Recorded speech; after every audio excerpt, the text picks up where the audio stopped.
In this video, we're going to go through how to make your voice sound like it's coming through a clone trooper helmet. Even if you don't have one like I do. It's not done. Don't ask.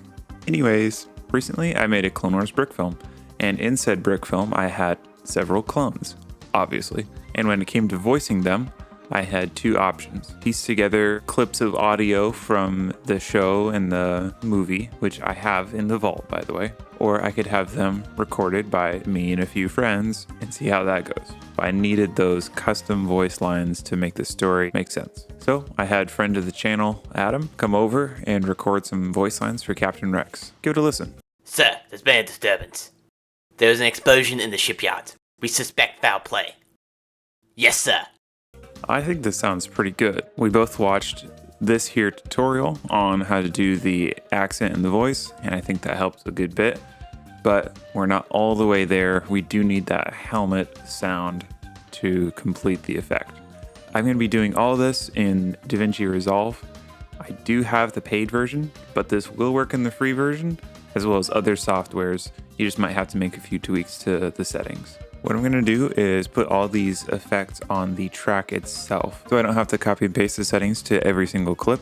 I can just throw them in this track that I've named, and then everything else goes in the other tracks. Make sure you don't put anything in the helmet track that you don't mean to, otherwise it'll sound really weird and you'll be very confused.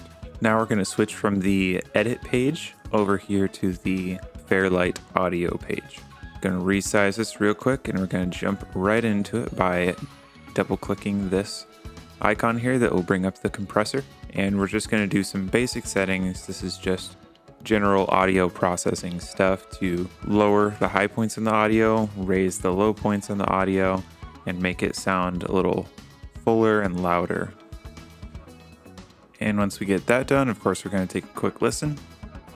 Sir, there's been a disturbance. There was an explosion in the shipyard. We suspect foul play. Yes, sir.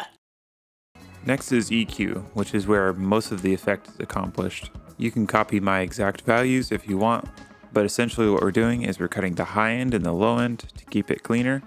We're going to add a small peak at 1200K and a bit of a wide dip between 50 to 90K. And this is going to get most of the way for us before we add a little distortion next. Sir, there's been a disturbance. There was an explosion in the shipyard. We suspect foul play. Yes, sir. Listening through this, we can already hear how big of a difference that EQ makes. But one thing I noticed is that the voice is kind of high-pitched to be a Rex voice. So what I'm going to do is I'm going to go through and turn the pitch down on all the clips. This should not be a track thing because this is just for the one voice. Sir, there's been a disturbance. There was an explosion in the shipyard. We suspect foul play. Yes, sir. And lastly, we're going to add some distortion here. I'm going to pick this pattern and just keep it real subtle. You can adjust it with the dry and wet knob here, adjusting how much of the distortion you want to add in the audio.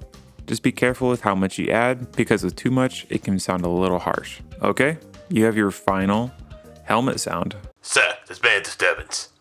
There was an explosion in the shipyard. We suspect foul play. Yes, sir. If you're interested in the rest of the sound effects used in my short film, every single one is in the vault for you to check out, with the links in the description. Thank you for watching this video, and remember, this is the way. This is the way.